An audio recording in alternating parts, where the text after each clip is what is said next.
all to our program on bird feeders today. And before we begin our program, we have a little special activity and presentation. So Lauren Lean is our president, and I'd like to introduce her for that part. Thank you, Carol, and thanks everyone for joining us today. We have another very special person here, Janet Davis. Janet Davis was recruited by Patrick Satsar for the Antelope Valley Audubon Society back in 2019, and she's been a very active part of this organization since then. She was immediately elected to the position of secretary when she joined the group and became a regular birder at bird walks and really drove other people to be present at a lot of the field trips that Audubon organizes. She was and is a great ambassador for welcoming others and for her kindness to all of the people that participate in bird walks and all of the educational activities that we do here at the Prime Desert and as a society for bird lovers and bird enthusiasts all across the Antelope Valley. She makes people feel welcome, and so we've really appreciated having Jan involved. She predates me, so I know through the interactions she's had with some of our other long-standing members that she has just been an amazing part of this organization for a long time. And for that reason, we want to appreciate her and acknowledge her dedication.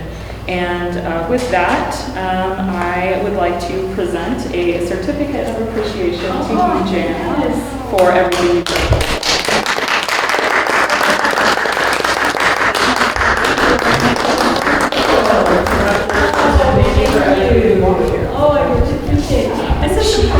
Now I know how Carol asked me last time we talked, and when I joined. I go, what? She's one of those. When I heard you start talking about it, thank you so much. It's my pleasure.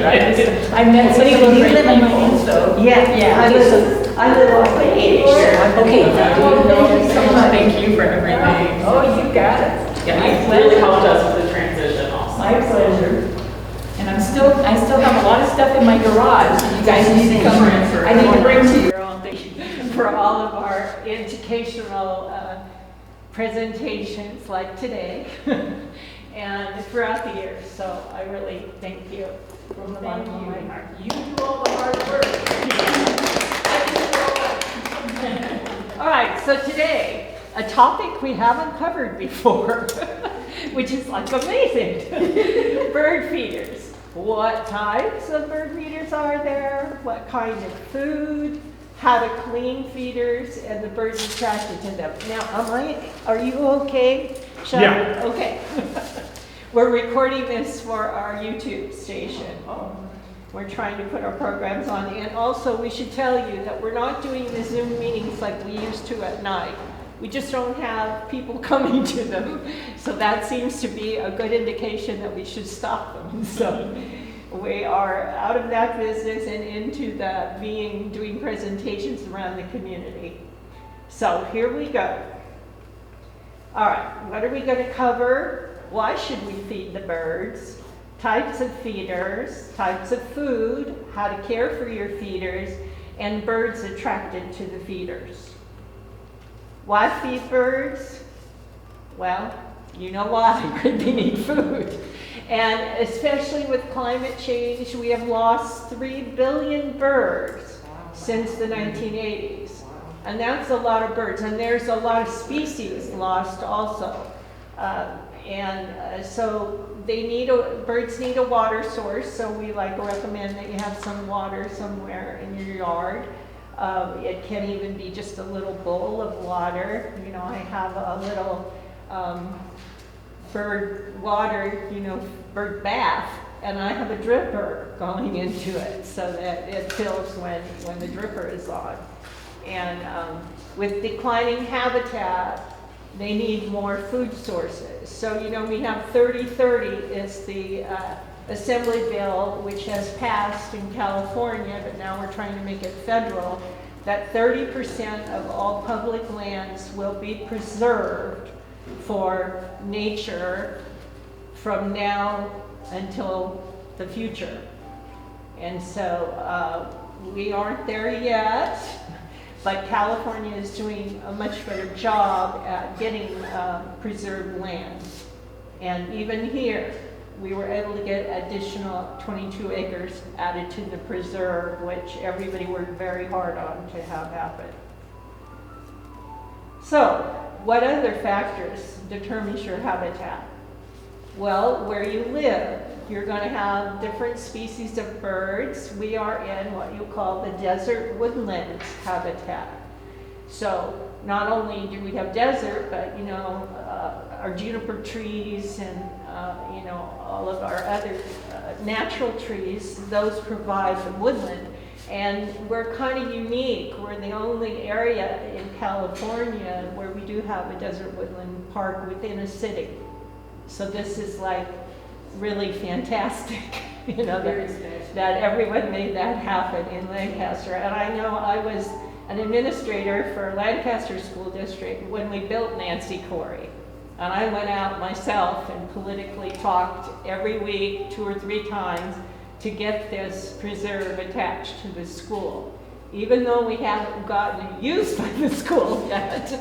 Well, I mean, that's the next step. But yeah, so we're really happy that we have an accessibility. And out in the future, we'd like to see kids be able to come to the preserve and learn about nature. So then, what feeders attract birds? Different feeders and bird seed and bird food attract different kinds of birds. We're going to learn about that. Where should you place your feeders? And what kind of seed should you use? So look at all these different kinds of feeders. So we've got tray feeders, seed feeders, tube feeders, squirrel protected poles and feeders. The poles have a little device that just, so if a squirrel gets on it, he turns it circling and he can't go up. And hummingbird feeders, suet feeders, butterbark feeders. Butterbark is a special kind of oil-based substrate which they put the seed into, and they make it into these logs, and then those go on a little pole. And I feed bark in the winter, but I guess I'm going to have to get a squirrel buster bark feeder now. Because I have one of those non-native red squirrels in my yard. And I have just a small yard, I'm so surprised. And then we have all kinds of original feeders, and I think that Tracy, you brought one that you can show when we get to that part, right? Okay. So, Tracy is one of our creative members. All right, so tray feeders. So tray feeders, you can see, is just a tray with a little edge around it, and the seed is just thrown into there. So what are you going to attract to tray feeders? Everything. And that's not only birds, that's rodents and squirrels and raccoons and you name it. So tray feeders, and they have, like if you go with us to Grassy Hollow, they have tray feeders. And so what Mickey and I do is we take up bird seed and we put the bird seed in the feeders so that we can stand on the deck of the visitor center and get great pictures. The birds just come in like mad for the feeders. Then we have seed feeders, and they come in all shapes and sizes, and they all contain a place for the seed. So you have the little bird houses. This like a ceramic one on the bottom, but they are also made out of boards. And then we have the commercial kind you can buy. And we have tube feeders. So tubes always have a tube where the seed is stored, and then they can have multiple perches, like the one on the right, which has all of the goldfinches on it. Or they can even have butterball, you see where it's in a little tube where the birds. Now generally speaking, the birds need more oil and fat during the winter. So I don't generally feed my butterball feeders until the winter. And then when winter comes, I put them out, and then when the spring migration starts, I take them down. And I had them out one year and nobody fed off of it. But then the next year, I went somewhere for like 3 or 4 days, after I put them out, when I came back, it was almost gone. So I think the regular feeders had, they had eaten all that, and they're like, ooh, what is this? So now I notice that all kinds of birds are attracted.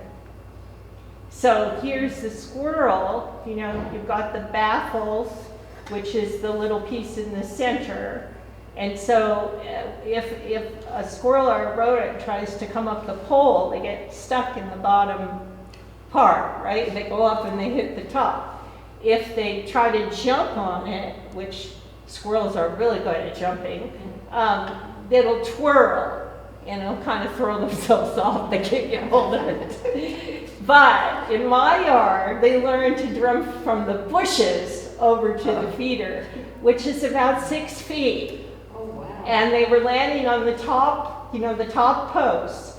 And then they would just, we'll give my old feeders away, and they're all over $100 feeders. So if you have squirrels, you know that they're going to hit the feeders. If not, I had them, well, I've lived there 34 years. Last year was the first time I had a squirrel. So, it just depends whether you have squirrels or not. And this week, I caught a raccoon. I put a trap out because something was killing the birds.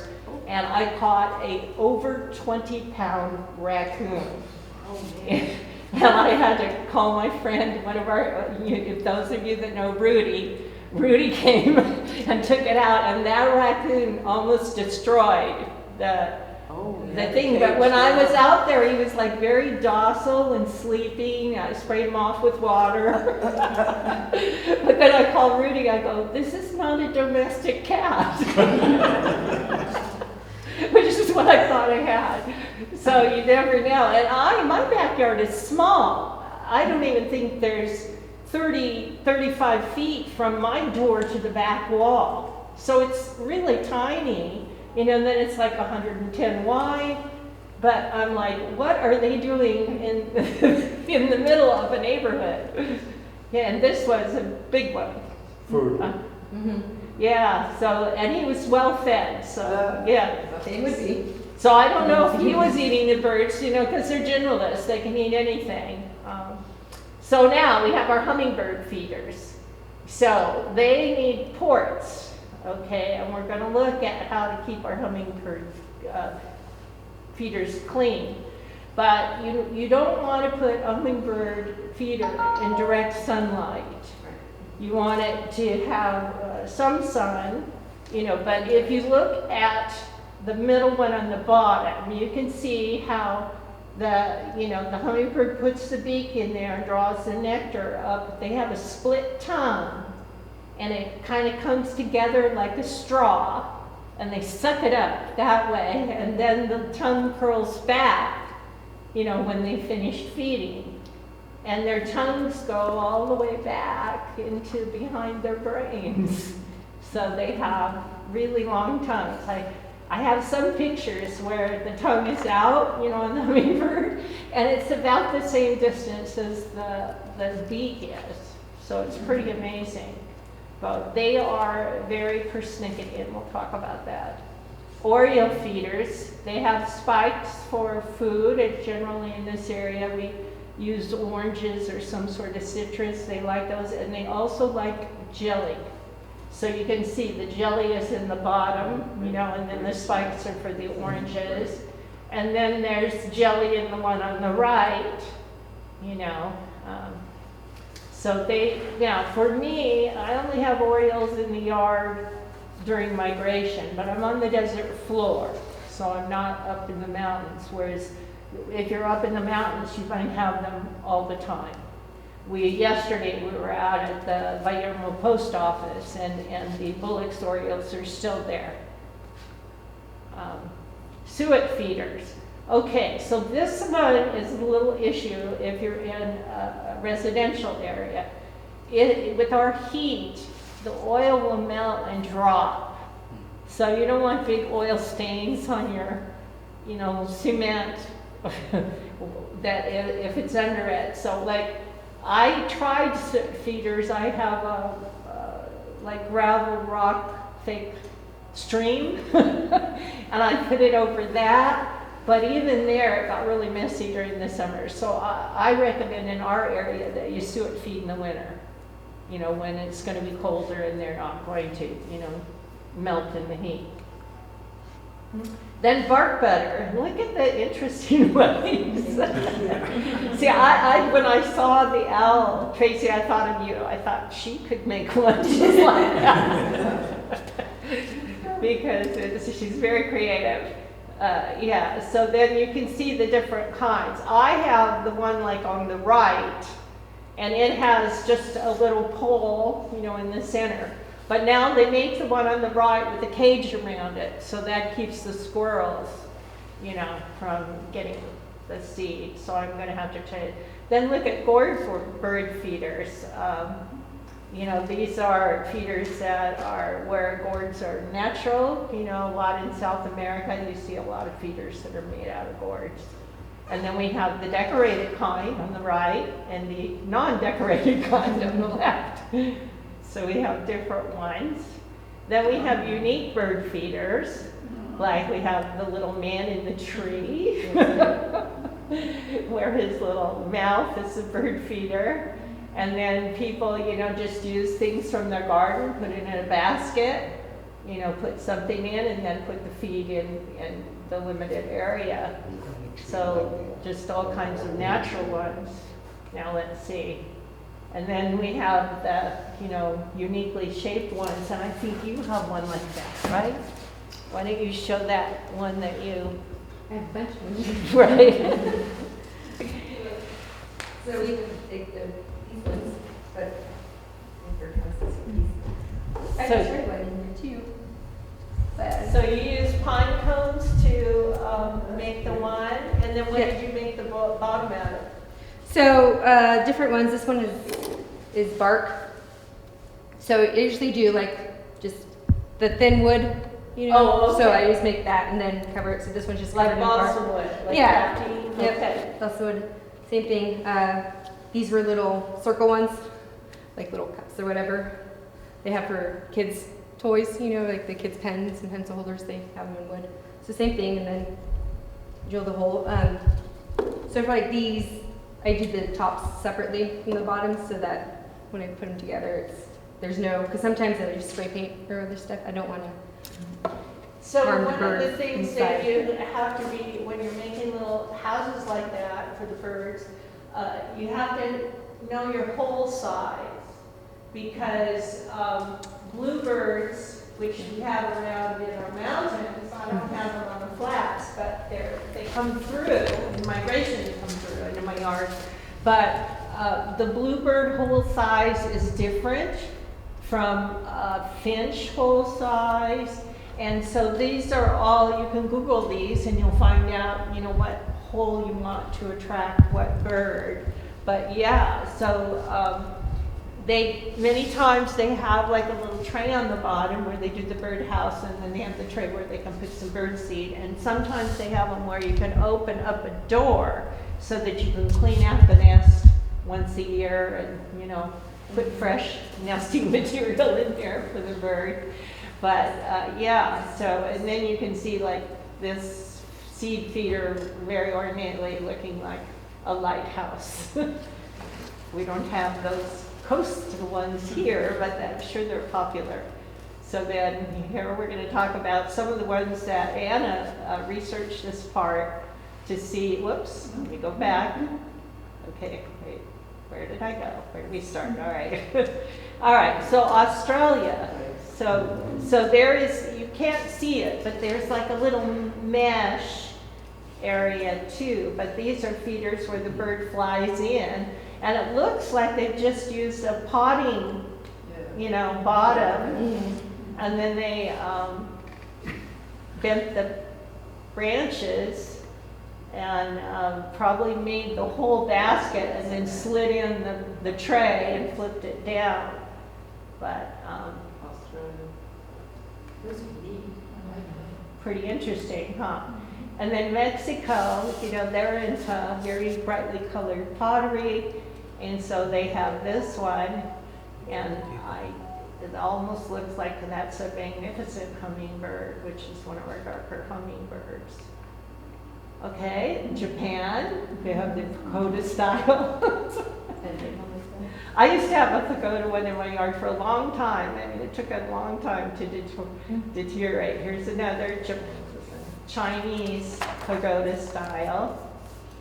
So depending on how you decorate in your yard, you know, one or another might be more, then we have like the natural. In Russia, they're always known for their woodworking. When I went over there, oh my gosh, I bought this dove that is made from wood shavings. Oh, it is so beautiful. But I had to make a little container. It's like a Christmas ornament. I had to make a little container so that it wouldn't get broken. It is so delicate, and it was from birch. There was our, all right, I'm doing this too fast. Sorry. Central America, like we said, lots of gourds. And I saw them when I went there.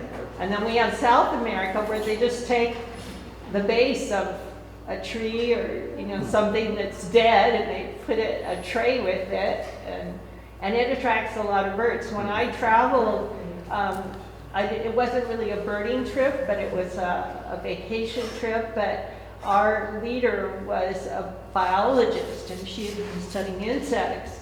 And so when she found out a bunch of us were birders, you know, she made sure that we got to see. So we would have a little room that was detached from the main lodges and stuff. And then they would have these feeders around, you know, on the outside. And I would get up early to go out and see what's on them, you know. So lots of beautiful colors from birds. All right, so now the types of foods for birds.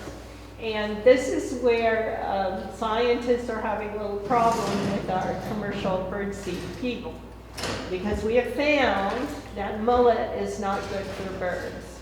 You know how many people are allergic to wheat? Well, birds do not like millet, and it's causing genetic abnormalities.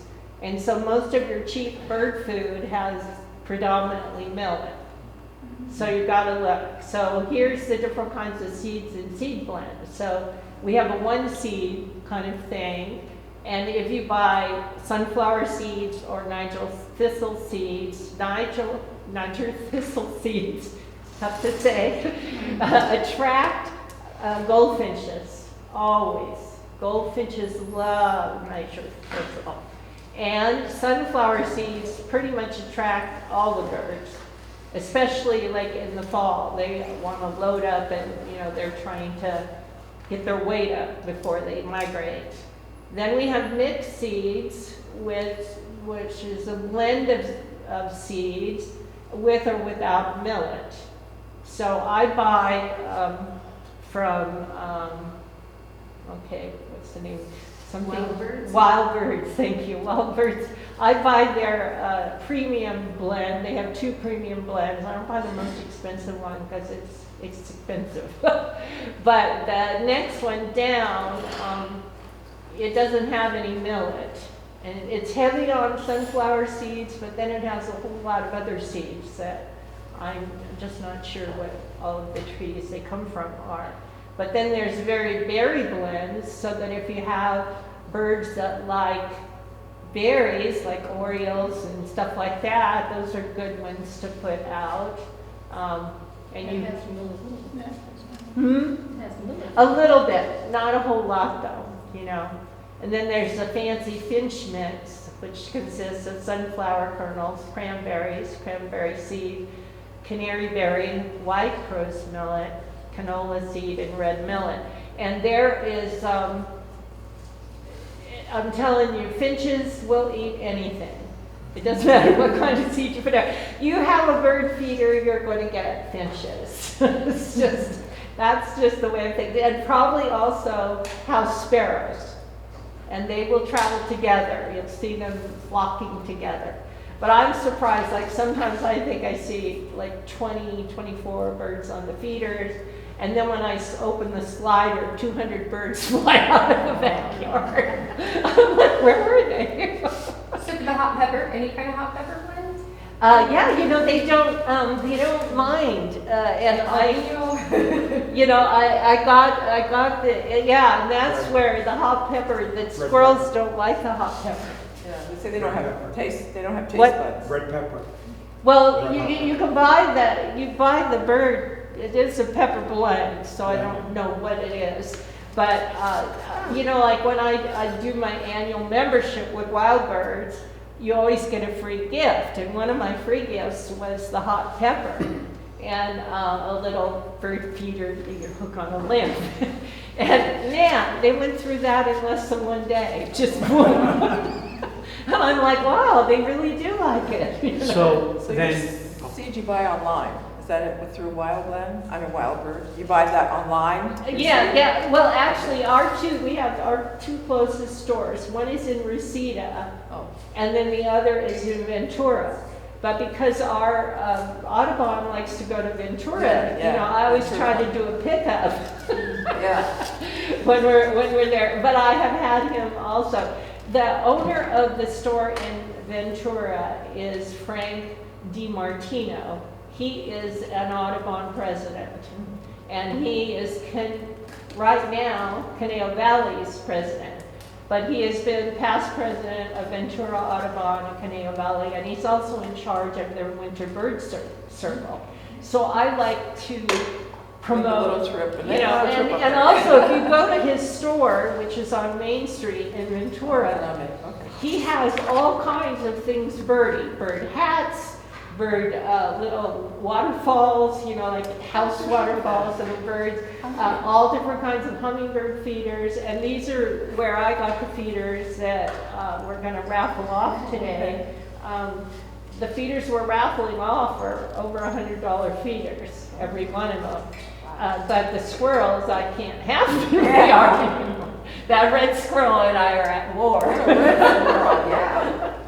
And they came off the boat in San Pedro, and they were seen 2 years ago, a pair coming off the boat, and now they're up here. so Carol, just for clarification, the hot pepper observation on the slide. Since I'm not overly familiar with bird biology, the hot pepper does not affect the internal bird Right, biology. not at all, No. not at all. Taste buds or something. They Yeah, said they don't yeah, have I don't, yeah, well, does the bird have a taste bud? I didn't, I didn't I would look at all the innards of birds when I was in college, but I'm like, I don't, Well, it's I also- don't think they do. It's also not necessarily about the taste buds, Right, it's but the you know how, digestive system, right? some animals, when they have hot pepper, it affects their internal system Right. negatively. They don't like it. My understanding is you can't give a dog hot pepper because it affects them internally. Right. So Yeah. birds are not affected by any sort of internal hot The pepper. hot pepper, Oh, yeah. So, My geese yeah. love them. yeah, thank you. The geese love them. Oh, cool. Okay. All right, and so let's go on.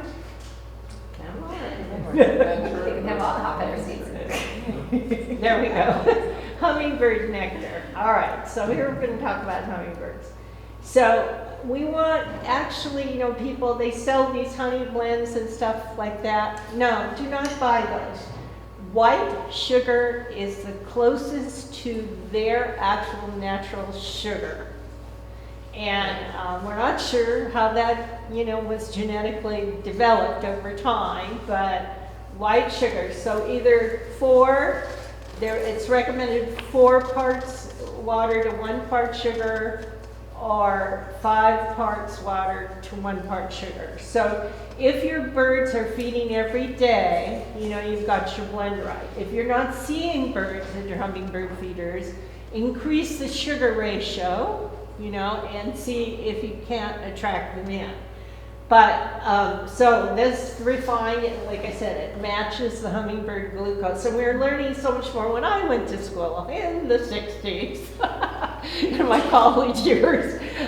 We didn't know these things about birds. And I have a double major in zoology and entomology. And so we were just learning. I was one of the first researchers that we found out that birds were navigating according to the stars, and I worked on that research. But mostly I was working with insects and bats. So then we have the sugar in the water, so when you put the sugar out, you know, you don't have to heat it. You just mix it up. It doesn't have to be heated, and I always used to boil mine and everything. Nope.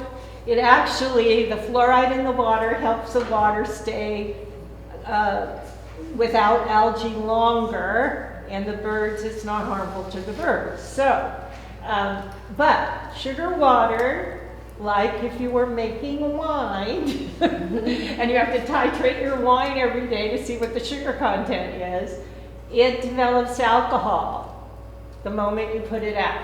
So now, there are two theories about how often you should clean. But too much alcohol is dangerous to the birds. So here, where it's hot, you have to watch what you're putting in your hummingbird feeders and go check them. And if you see little particles, then dump it and fill it again. If it's nice and clear and there's no black, you don't always see the black until you clean the feeder. But where they put their bill in the ports, that has a tendency, those little ports have a tendency to pick up black algae, and you don't want that either. So keep your feeders full. And so I went to smaller feeders, you know, than the other ones that I did. And then this is something we had oh gosh, what's his name? I was trying to get it. One of the LA birders that I went on a field trip with him, he lives in the San Fernando Valley, and he has 100 feeders, across, and he has so many. He showed us a little video. I couldn't even count. You know, the count of the hummingbirds was so big, and I couldn't count. So, but he says he changes his food out in the San Fernando Valley every day.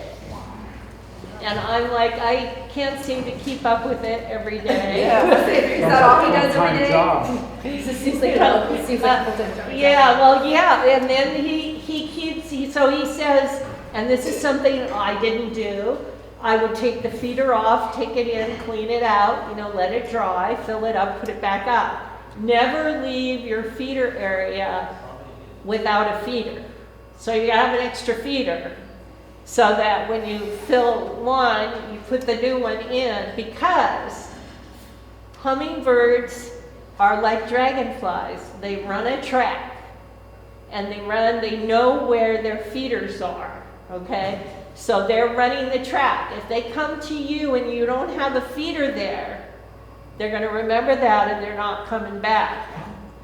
And so this was like all new information to me in this last year. I'm like, whoa, gotta change my ways. Not very forgiving, are they? And so, and I have a whole, done. right, exactly. So I bought extra feeders, and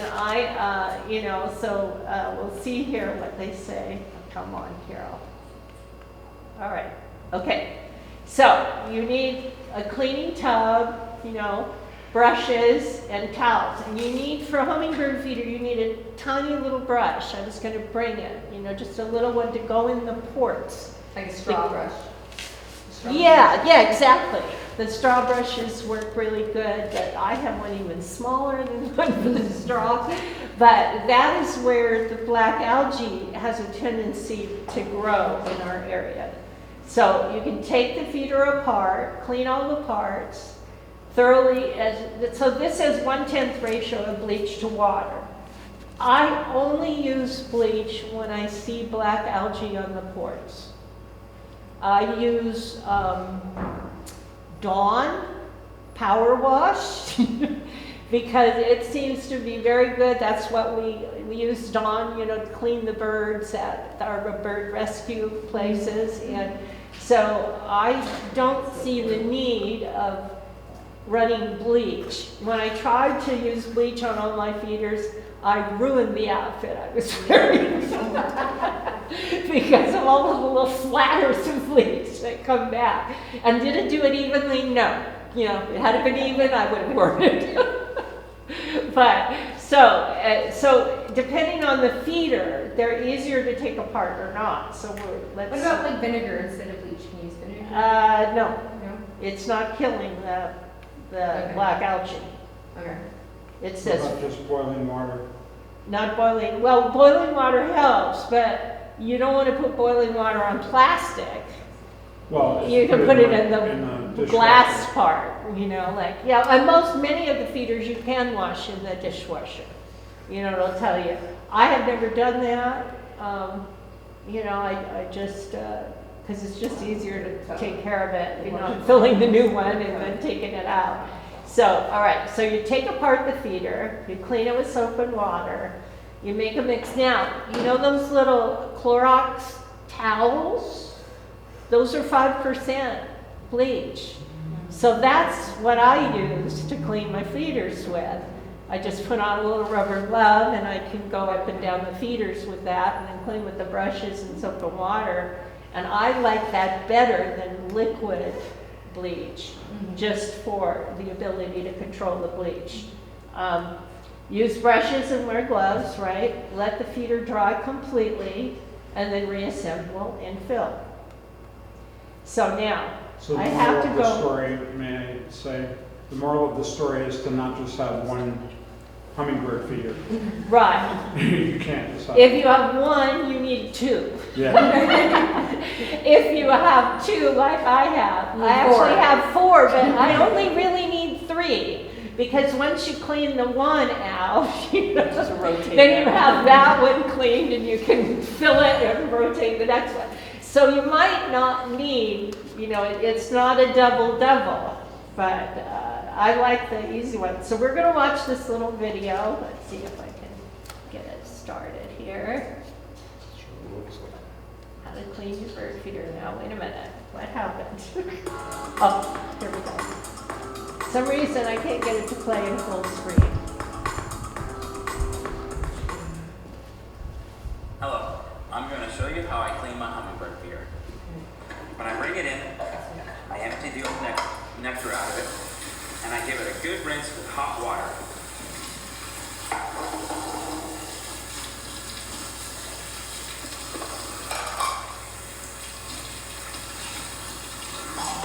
Then I take dish soap that I put on a sponge, and I put it into the feeder, the tray,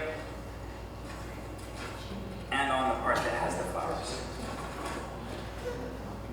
I take a brush and I thoroughly clean every bit of this, paying attention to the flowers so that they're completely clean and free of any kind of mold or debris or anything, both inside and out.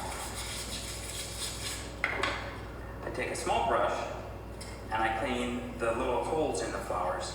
See So how that there's little nothing that one left brush behind. is? If these get moldy, they can transfer the mold to the hummingbird's beak and it can cause them a lot of harm. So make sure that these holes are very clean.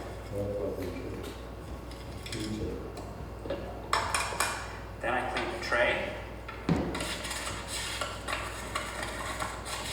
as thoroughly as I can, in every part of it, including the part where the hummingbirds perch, if it has a perch. Top and bottom.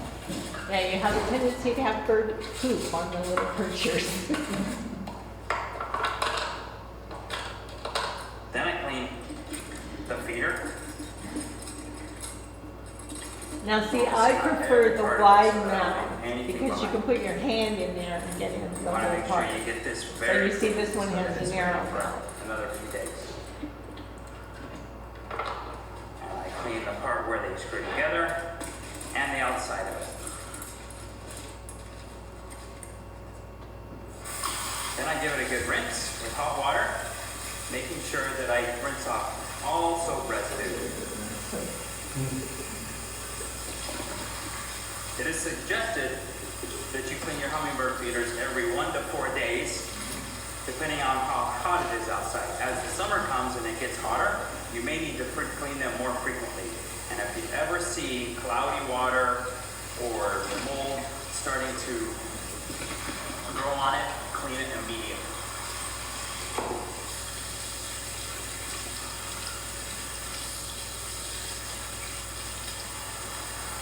every bit of it.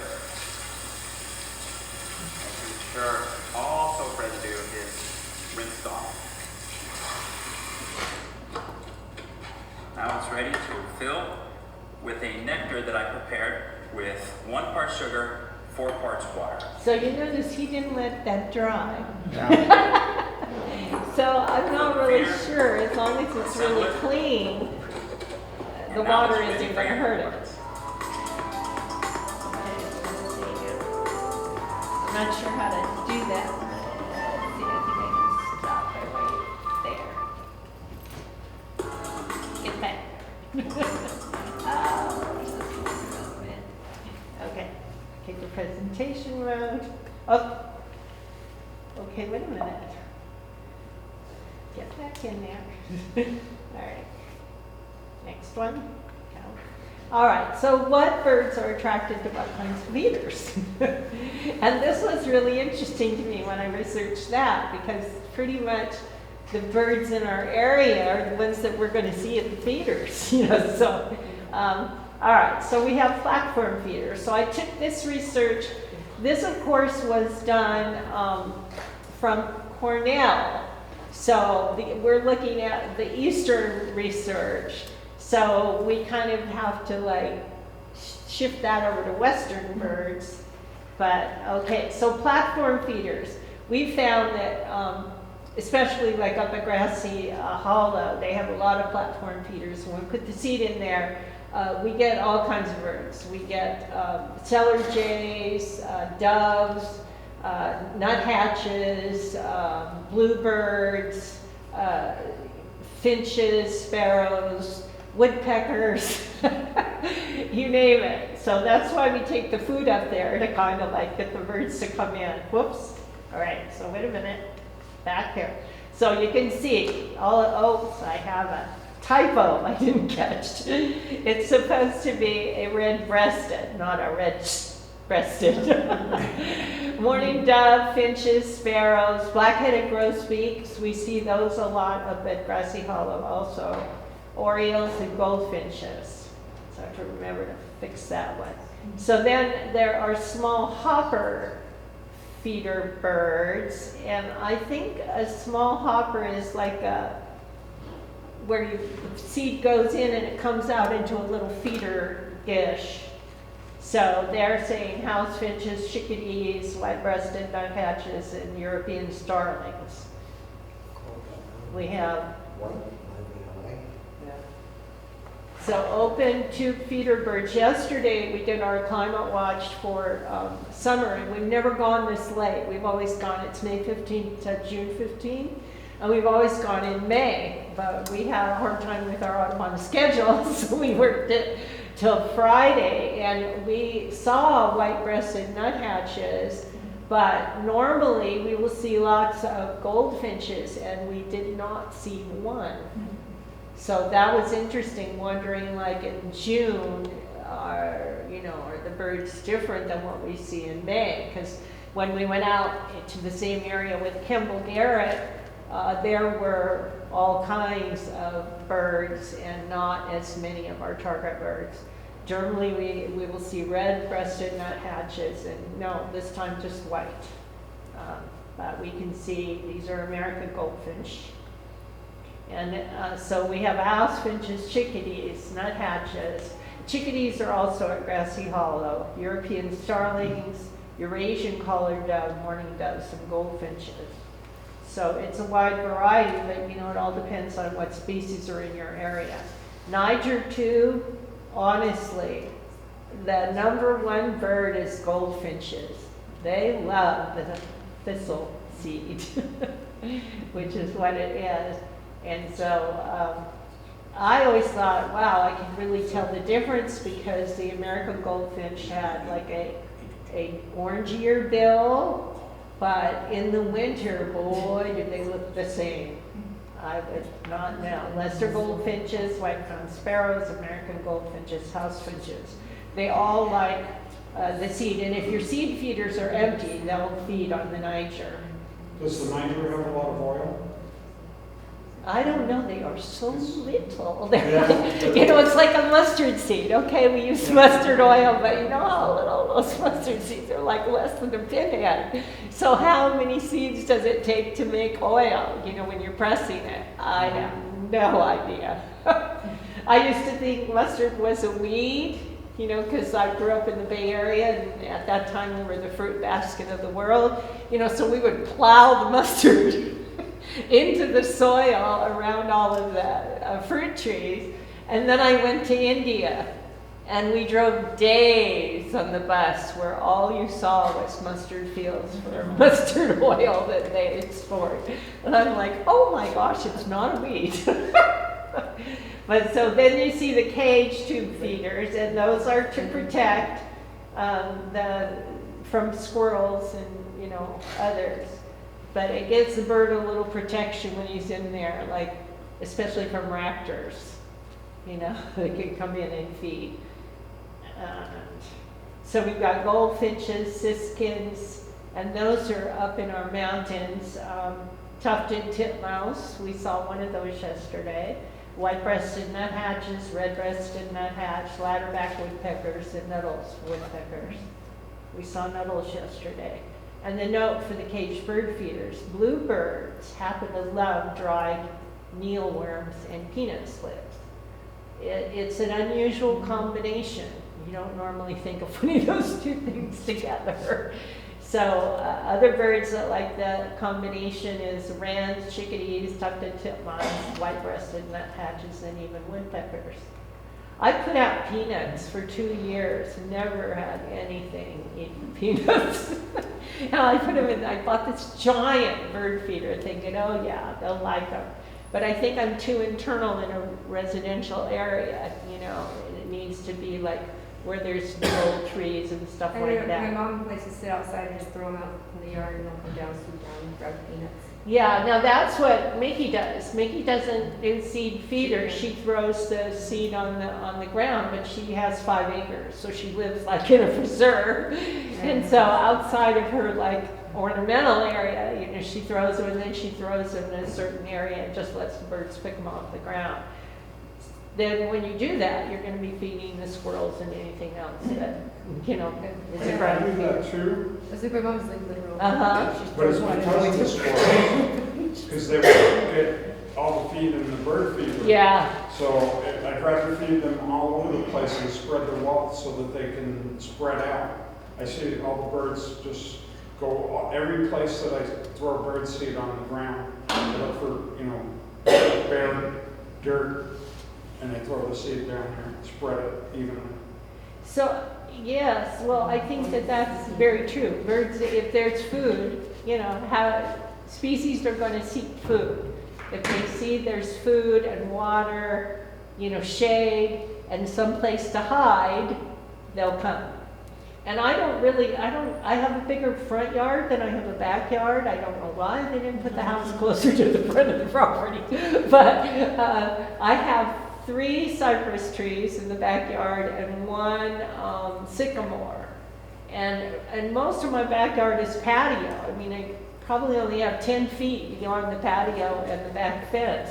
And so, yeah, I didn't, you know, they spread enough seed from the feeders onto the ground in the rock area, and every once in a while when it gets, you know, you kind of let it get messy, but then when it gets too messy, I take the blower and I blow all the, you know, seed parts and sweep them up, and I probably get 5 or 10 gallons of seed shell. And then I throw that out of the trash and I let it build up again. But so this, I took this picture because this is an unusual way of a suet feeder, putting it where it's feeding on the bottom. And so the woodpecker is attracted to it, you know, and because it has a little gauge, you know, steel, it can hold on to the steel and feed upside down. So nuthatches would do that also. And I'm like, well, that's really an interesting idea. So yeah, so and upside down suet feeders seem to attract chickadees, wrens, tufted titmouse, woodpeckers, European starlings, and bluebirds. cage suet feeders, woodpeckers, wrens, chickadees, tufted titmouse, dark-eyed sparrows, and chirping sparrows. Now we have hummingbird feeder birds. So you can see, I don't know which one that is. That might be a black chin, but hummingbird feeders. In our area, our number one hummingbird is Anna's. And we also have Costa's, which has the purple flare-out, purple throat and purple flare-out. Black chin, which in the bright sunlight looks purple, dark purple, and in the shade looks black. Allen's, I had an Allen's on my feeder yesterday. It was so exciting because they have the brown-orange rear and they have green wings. And the rufous is orange all the way. Now I get rufous during migration, and I have between my house and the next house, remember I told you I have a larger front yard, I have 13 sage bushes, and they're all growing into one another, and they're red. So it's red sage.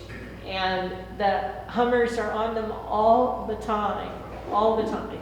And I need to get one of those motion cameras so I can get one. I have yet to get a stellar hummingbird picture. I get okay, but stellar, no. And Rudy, one of our members, he gets stellar pictures. But he says he leaves the door open and he puts it right on the feeder and he waits. So yeah. But I had a rufous come through in migration, and Chris tagged me on it, said I needed a picture. You know, those are eBird hotshots that are watching our list. And Chris is our area one, and he said without a picture, he would only leave it on my list. And I told him, I go, I know the difference between an Allen's and a rufous. And it flew right up to my eye. Oh. I was wearing, if you're wearing a pink shirt when you're gardening, they're gonna fly right up to you. And so I was in, you know, because sage breaks apart, the wind will break it, you know, and so I try to keep those broken pieces out of the sage. And then I do deadhead my sage after the songbirds have had a chance to eat all the seeds in the deadhead. You know, once the deadhead is totally dead, I click them off because they'll grow new plants. And my sage blooms 11 out of 12 months of every year. And so there's something always blooming. And I have them on drippers, and they don't get that much water. But yeah, so it flew in, and there were 12 hummingbirds on the sage. And so I went, ooh. Yeah. And then I looked, okay, and there were 11 Annas, and then this one flew in right at me and right hovered right like here, looking at me, and I'm looking at it. Totally orange. I'm like, oh, okay, a rufous. But Chris said, rufuses are rare, you have to document with a picture. I'm like, well, does my eye count? But you have to have a sense of humor with them. I go, and I'm always learning. So here's the Costas one. And yeah, so this is what Rudy has in Roseman in his backyard. And every year, so they are definitely nesting there. We have the black-chinned. I see the black-chin up at the Priory, and even here, we've seen the black-chin here. I have pictures of them here. You know, so they are around. I don't see them in my yard. I moved up here in '84, and I used to have black chins only in my yard. And then the Annas came in and ran them out. So the Annas have taken over the yard. And so here's our Allen. So you see how the top of his head is green, and then the back is green. And the difference is the rufous is all orange in that same area, but females can be very confusing. All right, so see how the rufous is just orange all over.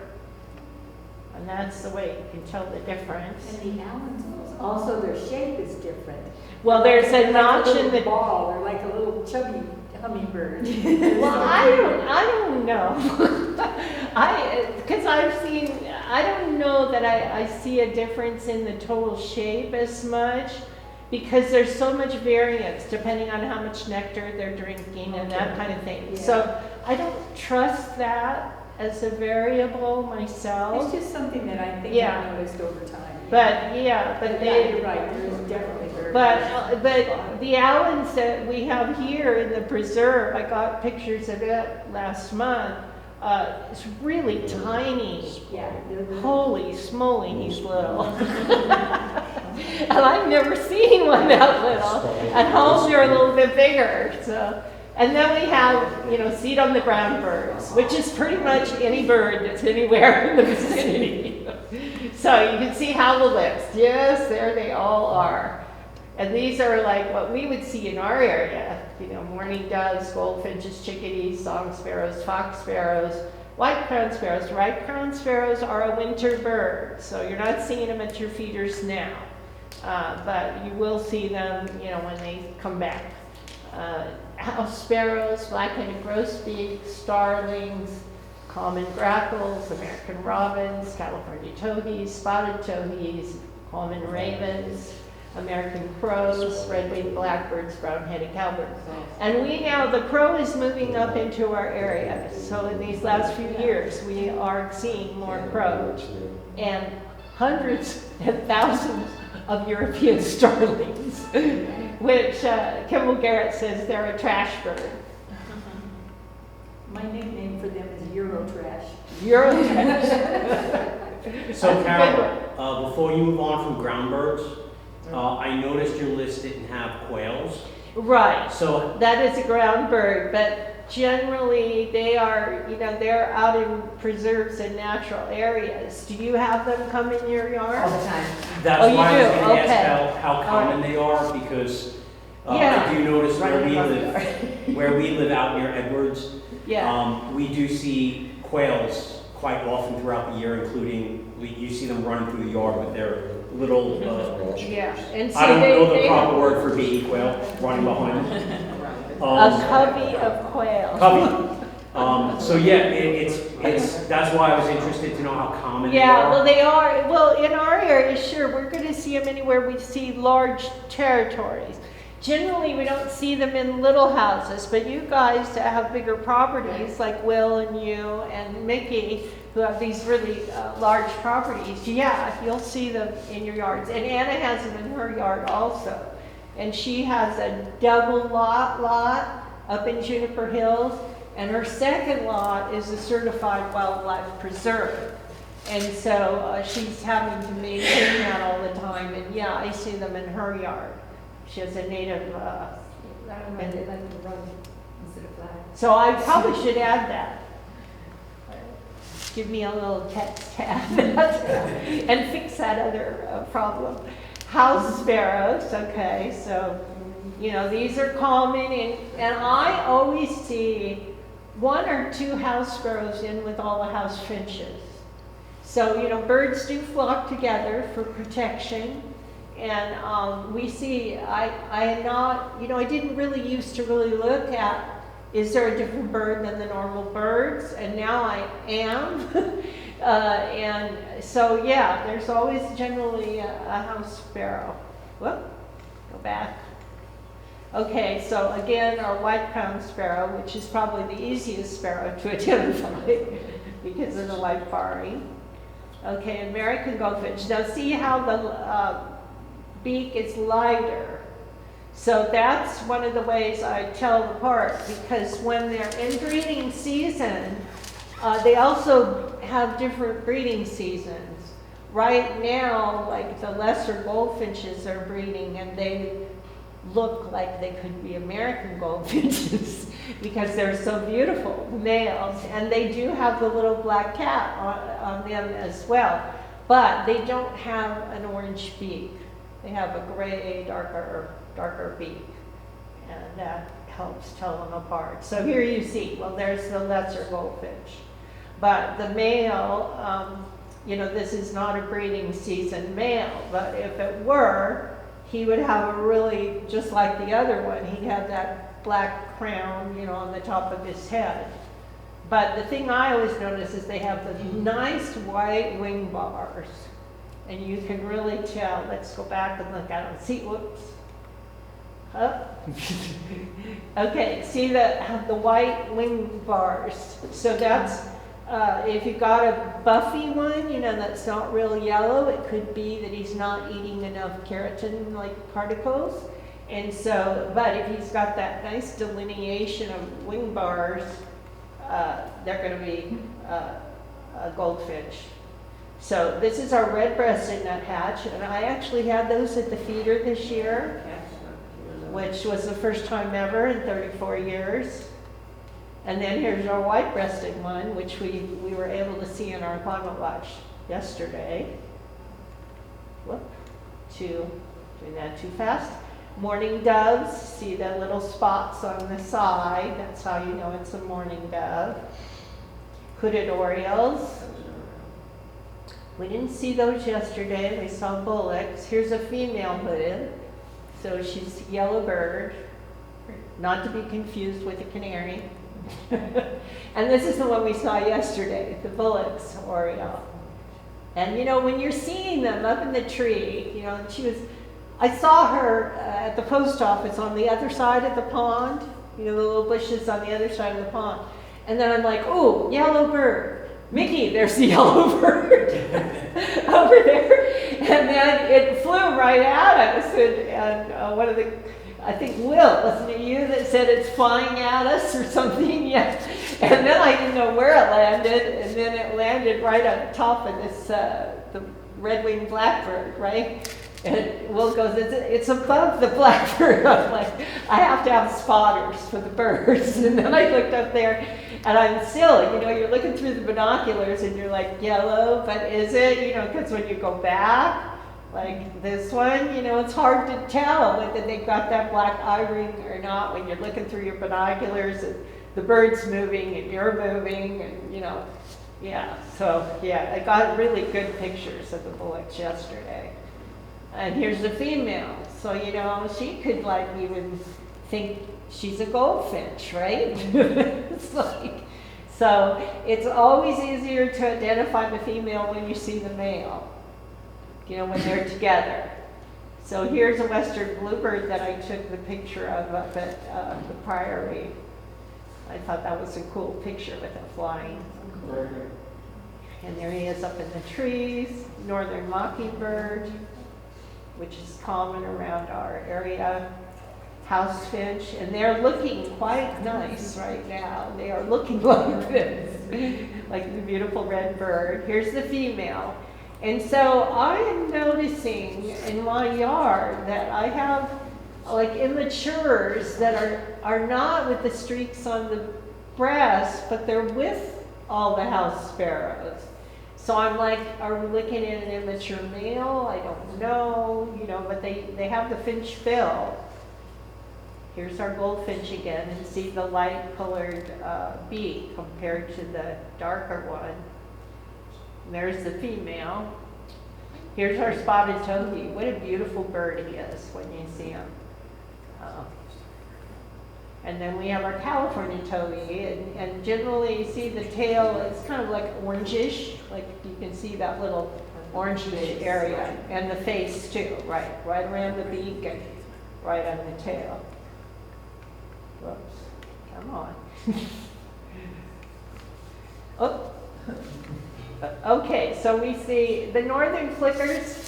They're more of a winter bird for us, but we see flickers all year round now in our area. And so yesterday, there was a flicker that flew in. The kestrel was sitting on this limb, and the flicker flew in right next to it. And it went after the kestrel, and the kestrel flew off across the field. And then the flicker flew off after it got rid of the kestrel. So I'm always surprised to see the behaviors, you know, because I wouldn't expect a flicker to go after a kestrel.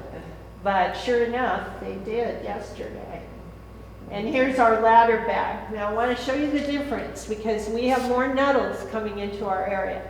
So see underneath where the red is at the nape of the neck, the black and white stripes go all the way up to the head, right? Now we're gonna look at the Nuttall, and they've got a black band across, see the black band across the bottom of the nape of the neck. Otherwise, they look pretty doggone alike, right? So this is the only way, and so like when I'm looking at them in the tree, I can't tell the difference. Mickey is good enough that, you know, she goes, oh, that's a Nuttall. Don't you see the black band? I'm like, no. But then she says to me, don't you see the bird, Carla? I'm like, no. So I'm like, if I can find the bird, then I can see the details. My binocs are good, but you know, a lot of times I just don't find the birds. Okay, so now I took some videos here, so I have to go back to this other one, I think, to get it started. Come on. All right, so this is from San Diego, and these are some unique kind of things she's done with bird feeders.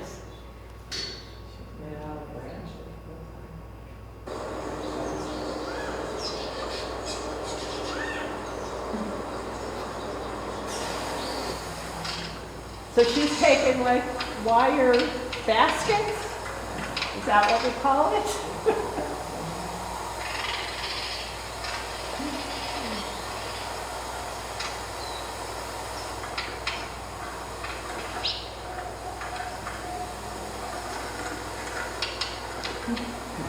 A little Oreo, how do I get to that food?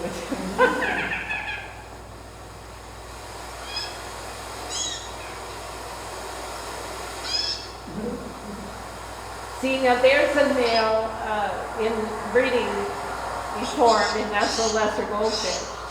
And see how that beak is not orangey,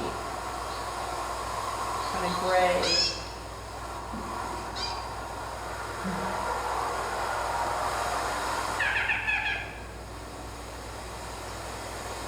So she has one of those little white glass dishes, and she has the food in that, and then she's put that in the wire basket, and then just put the hook through the basket. And now the birds are, how do I get to that food?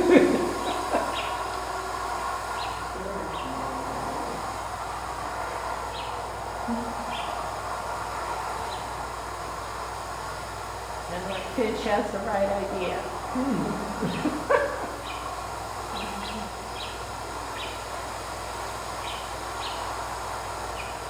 So that finch, although he's red, is not, you know, bright red, and so that could be an immature male.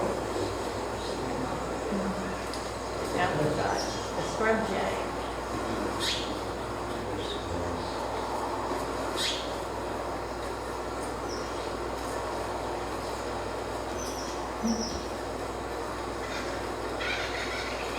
Aha!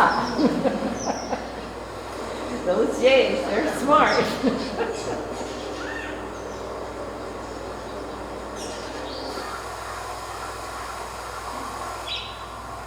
Now she's got it hanging a different way, right?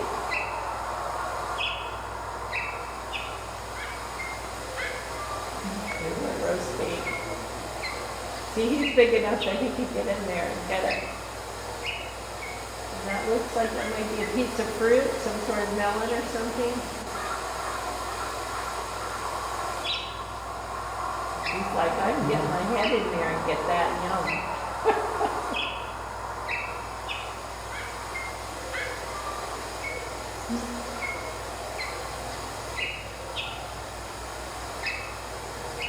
So I think it's up to your creativity of what kind of a bird feeder you could make and think up. Here's a spotted kennedy for a minute.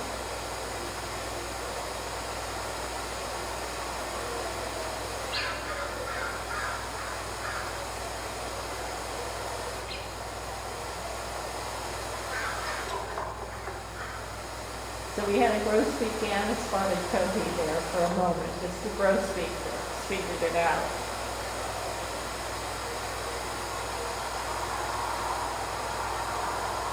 So the rule about bird feeders used to be 3:30, but we've changed that. So you don't want it within 3 inches of your slider windows because they'll see the reflection and they must fly into the window and knock themselves out.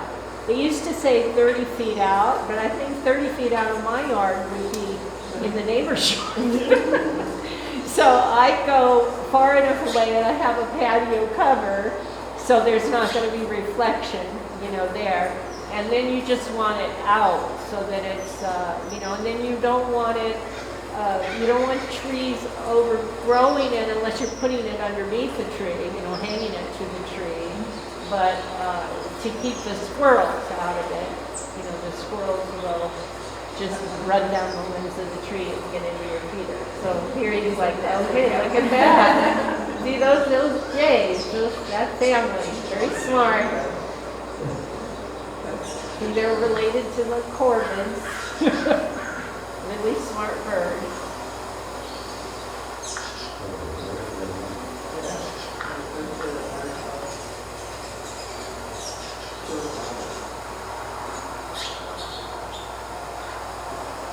And I put dead branches and tape them to the top of my feeder poles. And Don, photographer Don, what is his last name? Don Bennett. Don Bennett gave me the idea because he said when you're practicing your photos, instead of having the bird on the feeder, they'll be on the stick, you know, and it makes for a nicer picture. So I have added, over the years, I've added more branches up there, and I noticed that the birds will go in the feeder, get the food, and pop up to the branch to eat it, and then go back down in the feeder and get some more food instead of just staying on the feeder.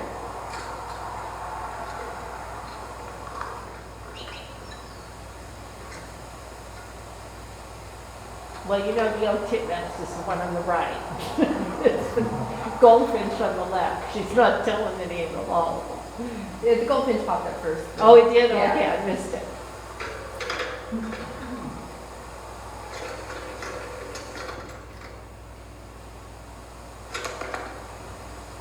And we have a lot of oak titmouse around our area too.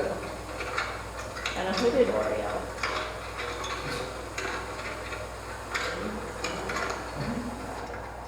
So it's kind of amazing, right?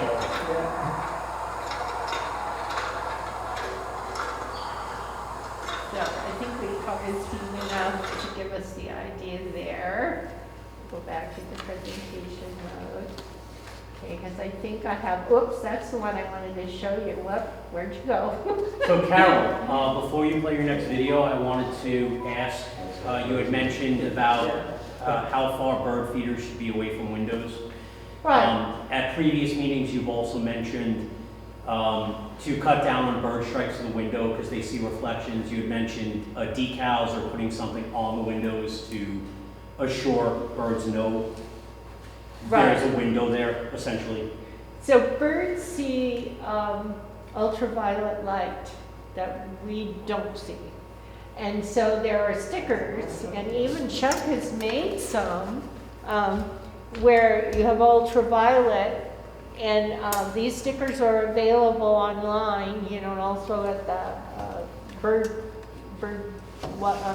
Unlimited, Wild Birds Unlimited. And so I have you know how the upper windows are over the lower windows? And that is the place that birds will see the reflection of the yard, you know, into those. So I put those up on those windows. So the stickers last for, I don't know, not a long time, you know, let's say a year or less.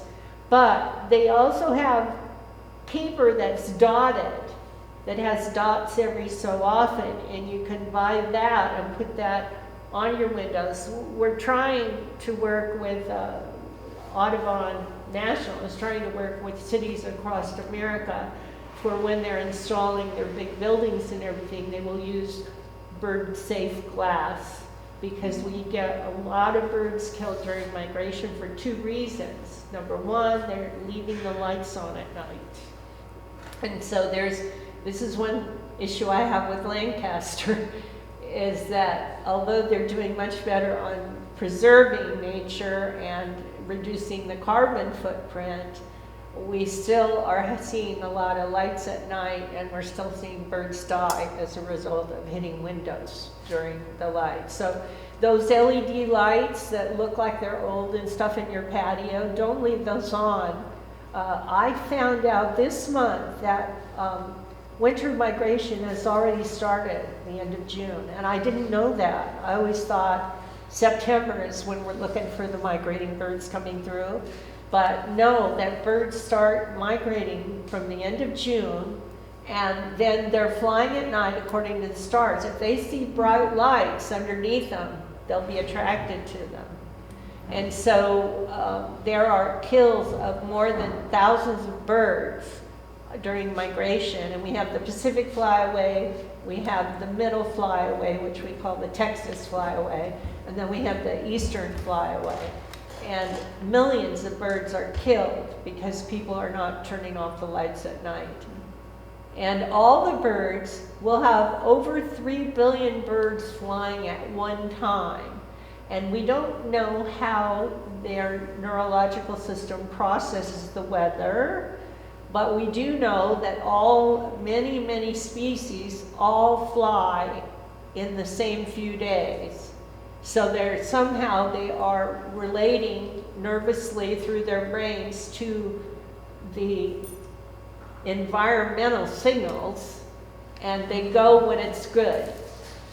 So, but with more storms now as a result of climate change, we're getting a lot of birds being flown off their course.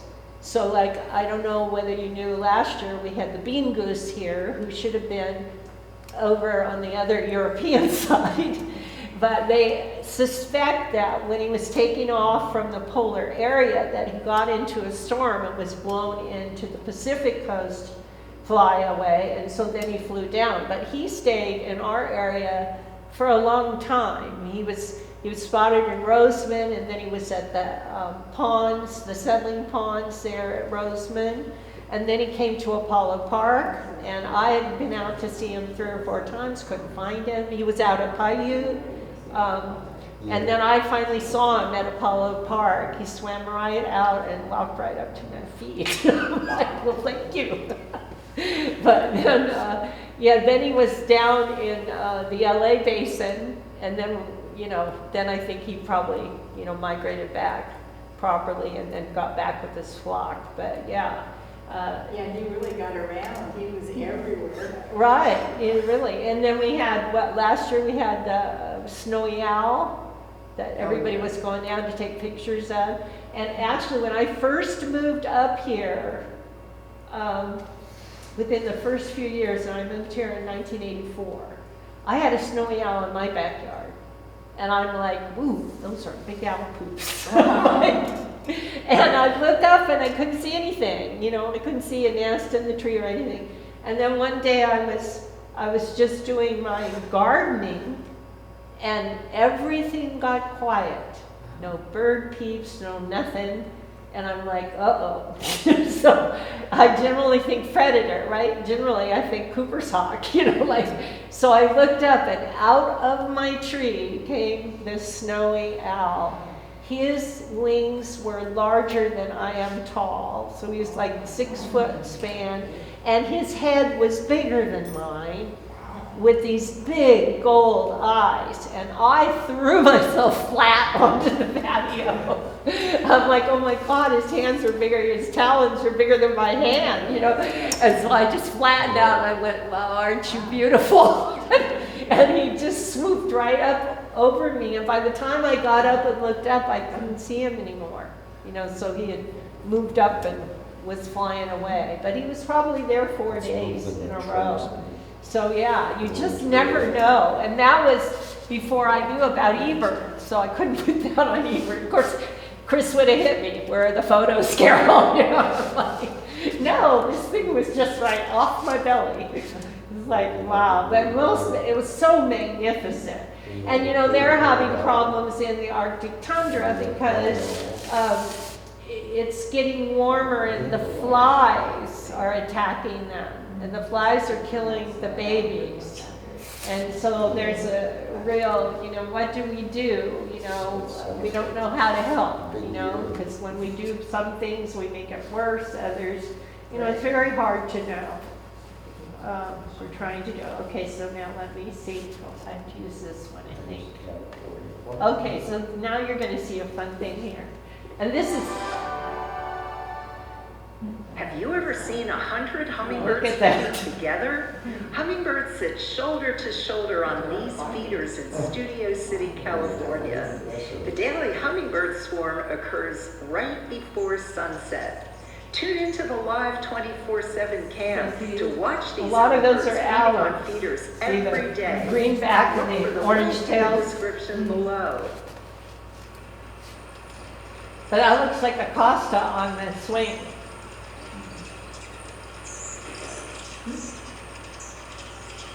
They seem so friendly with each other. I know. And And my mom's house, like, dive bomb, try to kill each other. right, the Annas are just very territorial, and they're going to try There's to. like 18 different things for them to feed, but they want all of them themselves. Right. Now, and this is the kind of feeder I like.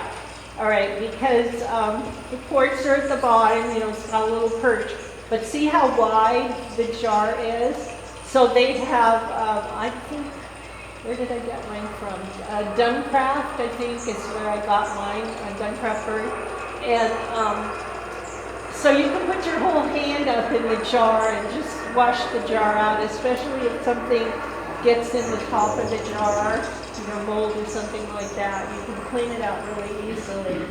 And then it's got the little perch where they can sit if they can find a spot. But yeah, in my yard, I don't see more than, if the second bird comes in, the first bird is going to try to drive it off.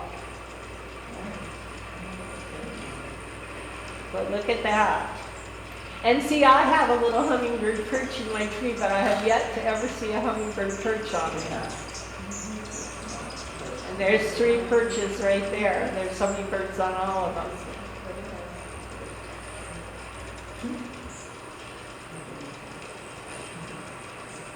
Okay, let's see if that's it. Yeah. Oh, what happened? Uh-oh. Oh. This video. Stop. Stop. Yeah, I'm here with Okay. John and Dan from the Let's American see. Bird Oh, no, I Conservancy. don't want to hear you. Let's see if I can advance. I lost my connection, huh? So I somehow, how'd I lose my program? Okay, gotta go back. Somehow I got on YouTube, right? Yeah. So I have to get off of that. Safari. There we go. All right. Now, why is she coming up? All right, now, let's see.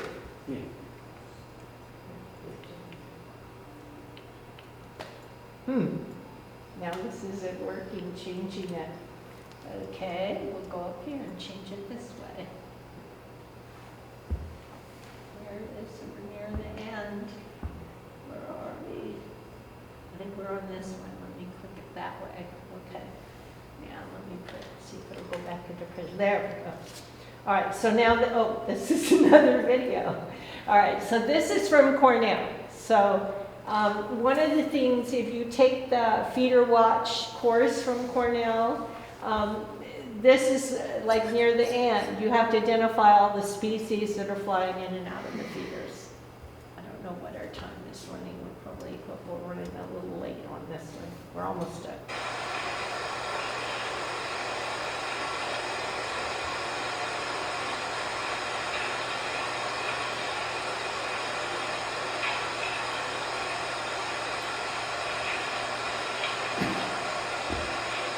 So they have, you can watch their video cam live at any moment. Like on Cornell, you go on and see, and there is the real blue jay. In the West, we don't have that blue jay. We have the scrub jay, and we have the Stellar J. We have that. And now we don't have that bird either, the hardball that we still live. But see, you get an idea. You can like put all the feeders together like this as well. So red hatch.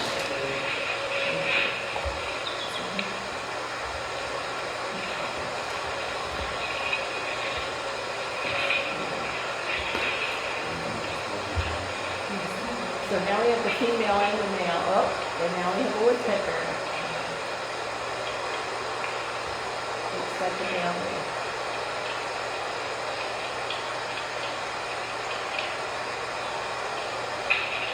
So you get the idea, right? You can like just set this down. Okay, let me go back to presentation mode. Okay. Okay, what did you learn?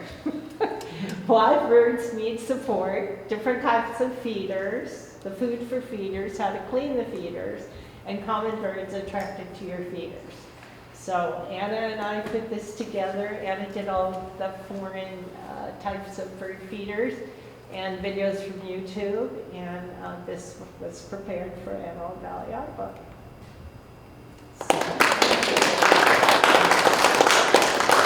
So now, the last part is making a bird feeder. So, Carol, before we move on, I have one observation and two confirmation questions. Okay. The confirmation questions are, you mentioned earlier, ideally birds need more oil in the winter. Mm-hmm. So then, that would then lead me to say, if you're purchasing bird feed, the black oil sunflower seed might be the preferable one you can find in the store because it's got the oil in it for the birds. Yes, but they're going to like sunflower seed all year long, Right. you know. But during the winter, you know, you might do less of other seed and more of, you know, like I kind of changed my feeders out. Like in the spring, I put multiple seed in 2 of the 3 feeders, and I have 3 big squirrel buster feeders. And then I put sunflower in the 3rd one, you know, so I have 2 with mixed seed. In the winter, I'll put 2 sunflower out and 1 mixed seed, you know, just change the ratio a little bit. But, you know, I don't have near the birds that you would have at your house, you know, because I'm in an interior in a residential area. But I was surprised because I, you know, caught this raccoon this week. And I'm like, what are you doing here? So, Yeah, I'm aware they'll eat sunflower seeds all year. I'm trying to build a sunflower garden. yeah, and then, you know, now I used to grow sunflowers when I lived up in the Bay Area. And yeah, they would come in, you know, when in fall, when, you know, the plant begins to die. And they would just be all over it, you know, and it wasn't, I didn't notice that it was any particular kind of songbird. They all liked the sunflower seeds. Right now the rabbits like the little sunflowers. Yeah, well, yes. Because we've got like a gazillion rabbits. Well, in the park. rodents and raccoons and chipmunks and, well, of course, we have the ground squirrel, California ground squirrel, chipmunks up in the mountains. You in Acton might have chipmunks, I'm not sure. Yeah, and so they'll eat, they're generalists, they'll eat anything.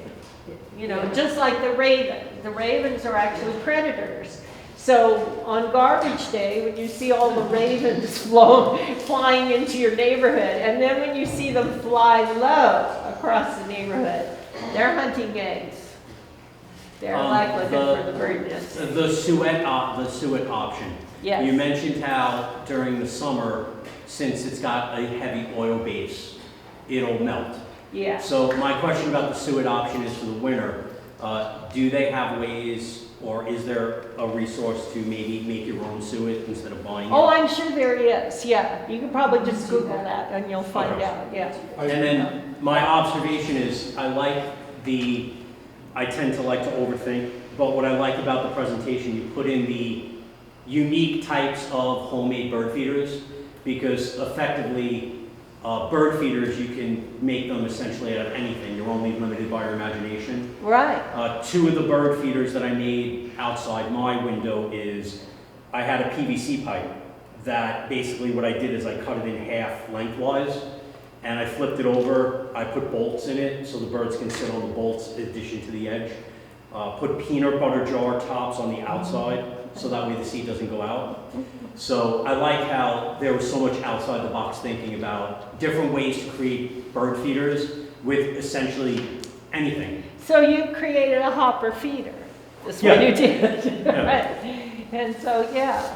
That's So, cool. yeah, that's it. And I think what materials are natural, you know, in your area, depending on where you live all around the world, you know, is going to make your creativity So whatever you like, that yeah, is, kind of right. basically. Yeah. So we're going to make some bird feeders, and I'm going to turn the program over to Lauren, and we're going to assist her as needed. And do you want to do the drawing now, or do you want to do the drawing after the feeders? We could do the drawing now. Okay, so now.